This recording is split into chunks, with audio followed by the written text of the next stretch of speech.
Hello everyone, welcome back to Raven Relics Tarot. This is a timeless collective reading, so it doesn't matter when you see it.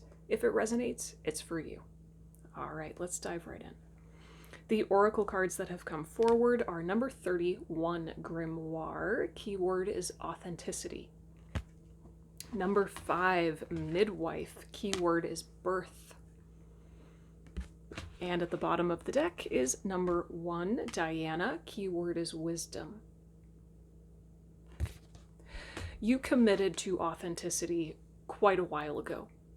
There was a point in the past where you realized, because of your lived experience, you realized that you would rather choose the risk and the discomfort of authenticity than the comfort zone of inauthenticity. You made that choice.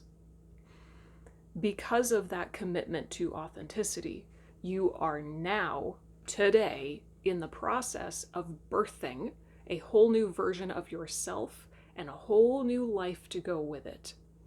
You are energetically giving birth right now.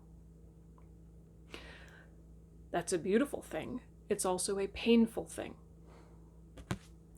There are labor pains involved.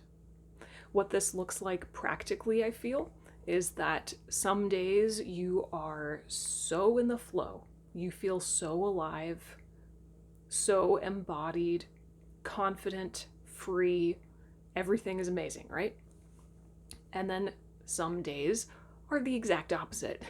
Some days just feel like an endless struggle. They feel heavy and hard. You feel blocked and uncertain. You question yourself constantly. It's just this like nagging voice that's just wearing you down. It's so hard. Some days are very hard. And this kind of swing between the two realities, or the two extremes, 222 on the timer, okay, that swing can be very exhausting. But if you think of it as giving birth, if you think of yourself as in labor, it makes more sense. And if you zoom out and look at things from a bird's eye view, this kind of wobble or fluctuation between really good and really not good, it's really just the totally normal, natural recalibration process. Nothing really happens in a straight line in nature, right? You don't go from A to Z just like that.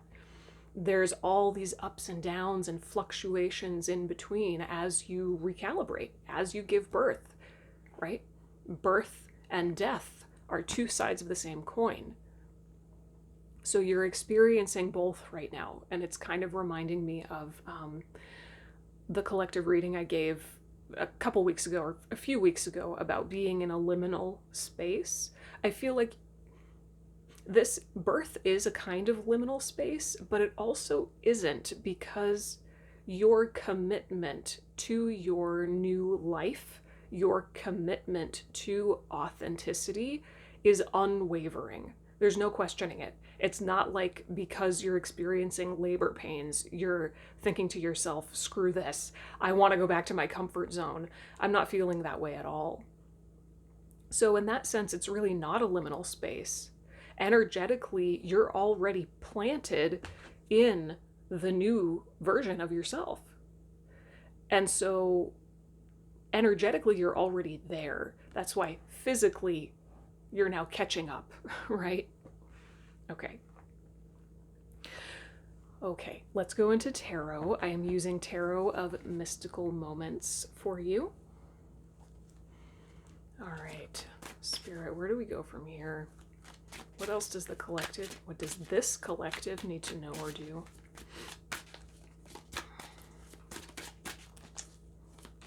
And also, I do feel, when I look at this midwife card, I initially asked, is this midwife figure the collective? And I heard no, you are the woman giving birth in the bed.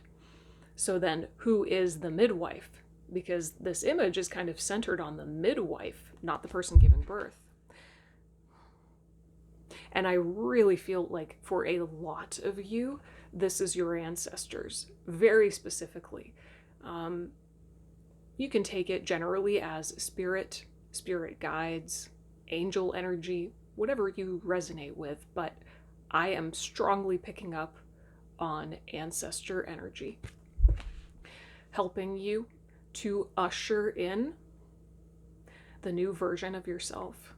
And it makes sense that your ancestors would be so invested in this moment and in supporting you right now, because you really are the leading edge of your family line, right?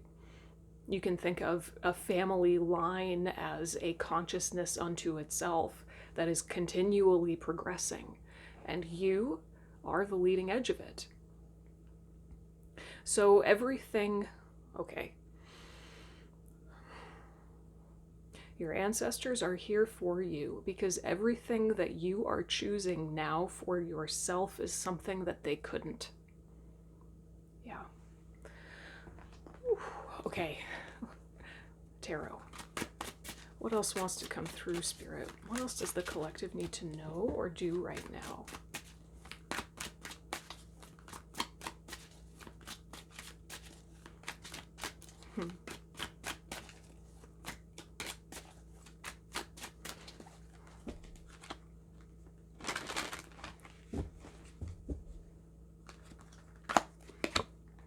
Judgment.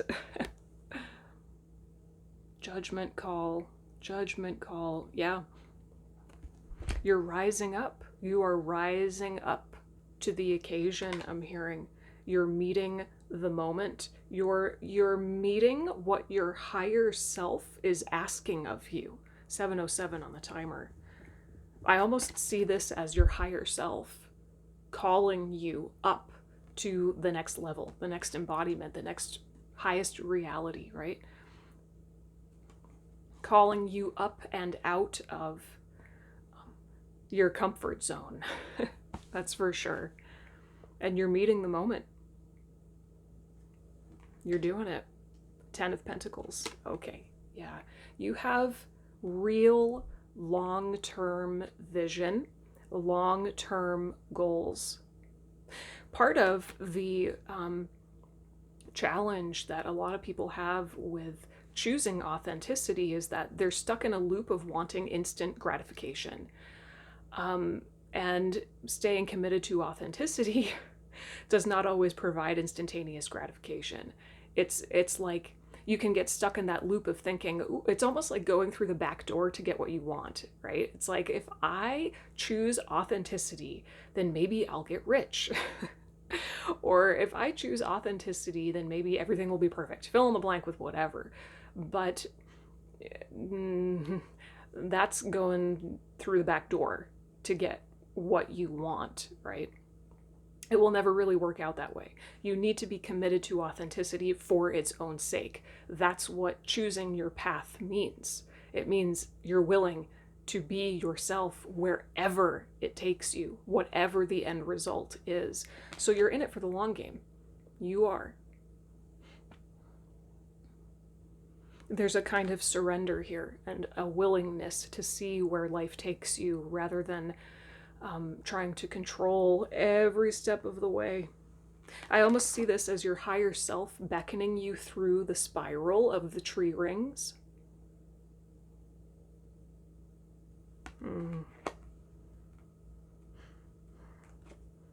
Queen of Wands.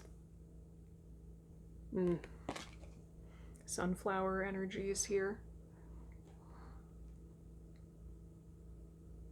I feel like part of this path for you, part of what you're waking up to, is just how much you are truly called to be seen and to be more visible. I love how she has, her skirt is basically peacock feathers. And of course, the Queen of Wands is incredibly social, very outgoing and warm and friendly. She loves people. She is a social butterfly, traditionally, right? And those peacock feathers really play into that, a willingness to be seen. Yeah.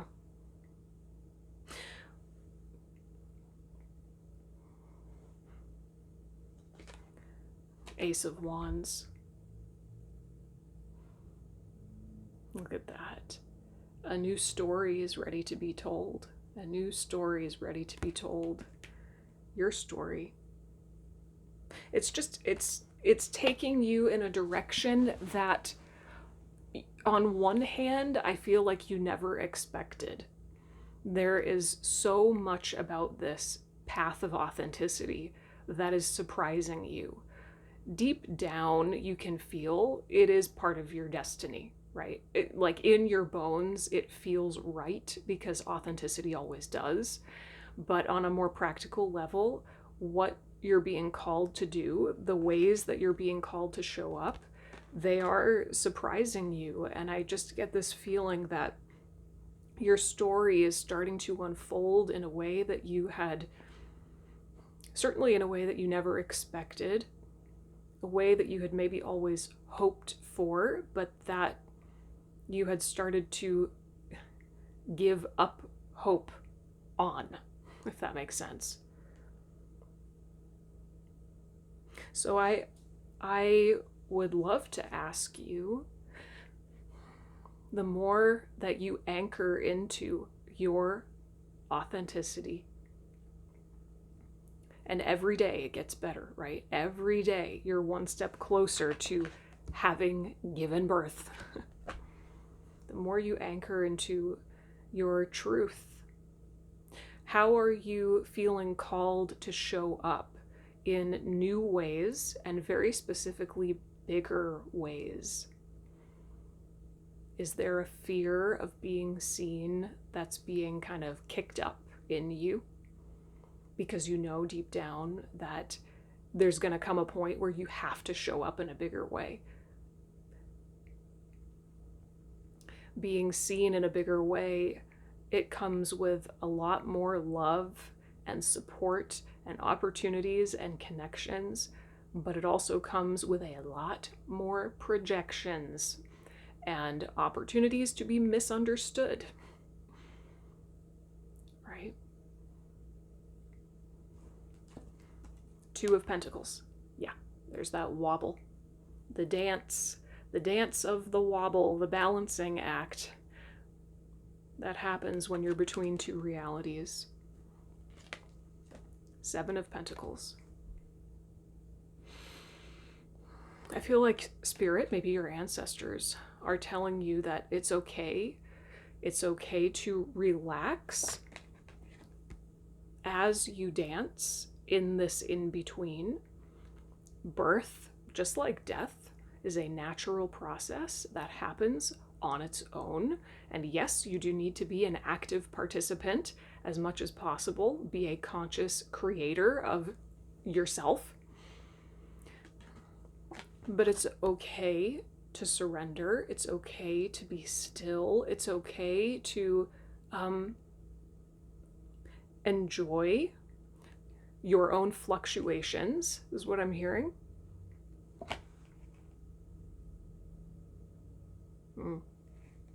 Yeah. It's almost like Spirit is saying you don't need to try harder to be yourself. Okay, this is a funny paradox. Trying to be yourself, right? Maybe in the beginning, trying to be yourself is necessary to break the habit of not being yourself. But at some point, you reach a tipping point. And I feel like you're at that tipping point where you've sort of tried hard to practice being yourself for long enough that now Spirit is saying you can trust your own commitment and your own embodiment at this point. Now it's not so much about trying to be authentic as much as it is trusting that you are authentic. And actually, the more you try now, the less authentic you're being. okay? Try less. Surrender more, right? Is there anything else that wants to come through here? Let's get a journal prompt from my journal prompt deck. If you stay till the very end, I have a quick, exciting update for you regarding this. Journal prompt for the collective. Okay.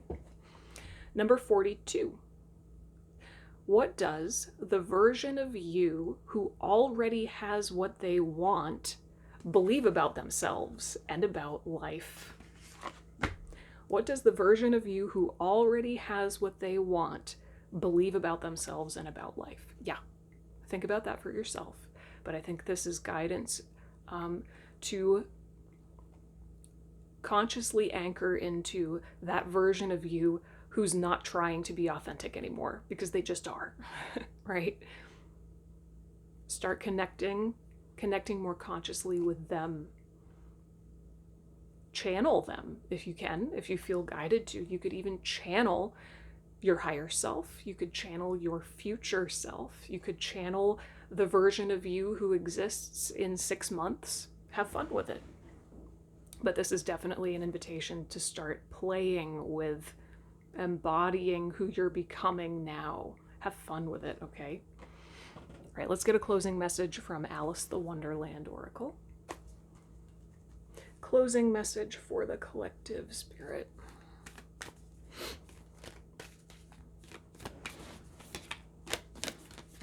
That's it.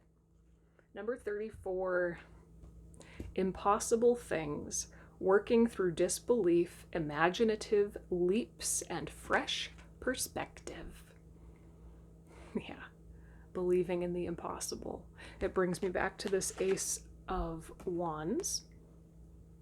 I really feel like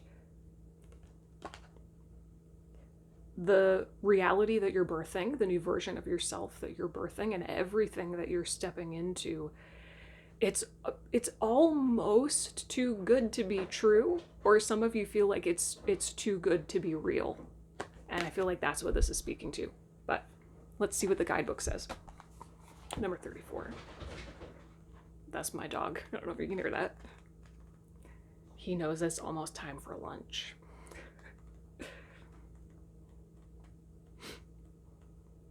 All right.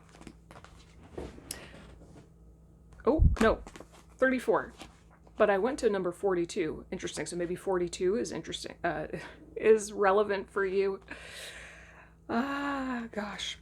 Okay, my brain just got scrambled. Okay, here we go. Impossible things. Alice is correct. It is indeed difficult to believe in impossible things. However, it is the Queen's viewpoint that resonates most with Alice, and when you receive this card, with you too. You are being asked to believe in something that seems impossible at present. This could be a miracle or something that seems too good to be true. It also talks of belief as a matter of discipline and practice. As the Queen says, she practices believing in impossible things. What if you were to practice believing in the impossible? If you were to spend half an hour each day meditating on a miracle, changing your thoughts, or focusing on creating an amazing life, you would slowly but surely expand your limits of possibility. If you devoted a half hour each day to creating wonderful changes within your life, what would you achieve? Financial breakthroughs, relationship bliss, physical healing. Devote yourself to something you wish to improve. When we do this, then, just like the Queen, we too start to believe in impossible things, because dedication steadily brings the impossible closer. Yeah, okay. The impossible is so very possible when you believe it is. It's as simple as that. Okay. All right, everyone. I'm going to wrap up the reading here. Thank you for letting me read for you. As always, I'm going to be putting this journal prompt in the description box along with several others, so be sure to check those out to help you process and integrate everything. And now, a super quick announcement about my journal prompt deck. Speaking of believing in impossible things, I created this deck just for myself to use in these readings. because I have had a vision for a very long time of creating a journal prompt deck for sale. And this is kind of like the prototype of it. And I just made it for myself to see how it feels, to see, which journal prompts I really liked working with, which ones I didn't. And I kind of set the intention with the universe, or to the universe, that when the time was right to start making it a real deck for sale, let me know, right? Universe, let me know. Give me a sign. And until then, I'm just surrendered. Well, I have gotten many signs, and they're you. I have received, I should say, so many messages from you guys, either through a comment here on YouTube or you personally reaching out to me through email. I've received so many messages from you wanting the deck to be available in some way, like wondering where you can purchase it. And I am so very grateful for that. I never expected to have this much interest in the deck this soon, but it's the sign I was waiting for. So I am, as we speak, in the process of figuring out how to make this a real deck, okay? I'm working on it. I have no idea what I'm doing. I have no clue, none whatsoever. I'm taking it day by day. I'm pretty sure that my intention is to just find a printer and create small limited batches for sale intermittently. I don't think I'm gonna go through a massive printer like US Game Systems or something and have it be permanently for sale on like Amazon. Maybe someday that'll happen, but for now, my intention, I think, is to find a printer who can really bring my vision to life, and then just have occasional limited batches of them for sale. But anyway, I just wanted to let you know, because so many of you have reached out to me about it. I am definitely working on it. The signs are received and things are in motion. So I will keep you guys posted and updated on the whole process through the community tab. So be sure to connect with that and check that out now and again for updates. But I'm very excited. I never expected that this deck would become real so soon, but here we are. All right. With that said, thank you so much for spending some time with me. I hope you have a great rest of your day, and I'll see you again soon. Bye.